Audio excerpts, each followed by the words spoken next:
Hello, actors and creatives. This is an interesting one tonight, post-acting session reflection. I've just been working on a show reel scene with two actors. One actor I know a lot, and another actor I thought I didn't know, but I met him for the first time today, and it turns out that I worked with him at the Actors Temple 6 years ago.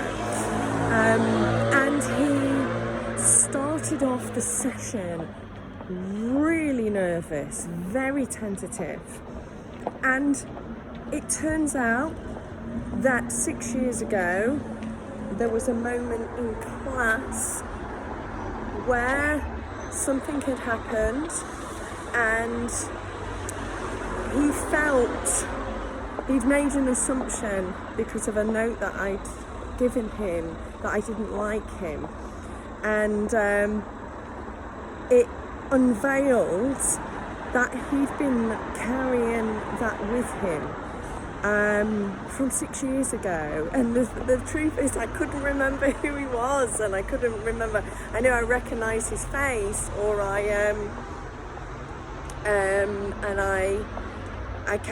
as he talked through the situation, I remembered a moment in class.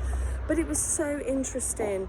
We both had very different interpretations on the situation, and it really taught me that, well, we're deeply sensitive, and what that can do to us when we're not sure of what someone means, either by a note or a moment, and we don't question it, and we don't ask the teacher, the director, for clarification, and we go away from that class or that rehearsal confused.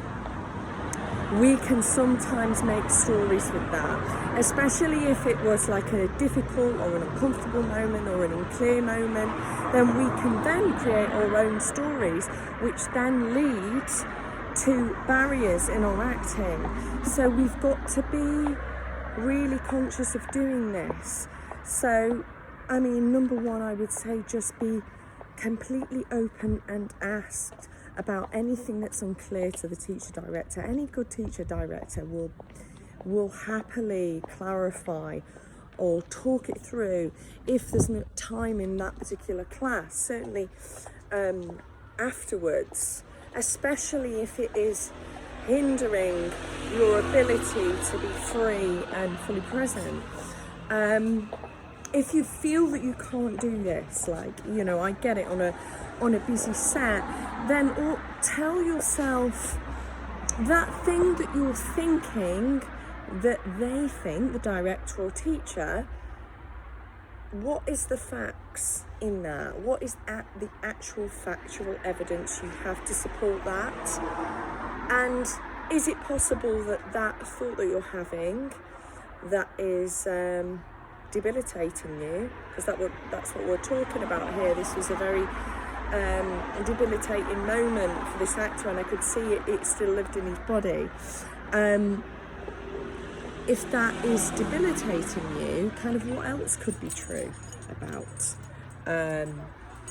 the note that the teacher director is giving you, that you are interpreting it as a problem? What are the other possibilities? We want to make notes and translate them into something that is going to free us, not lock us. Yes. So take that away with you.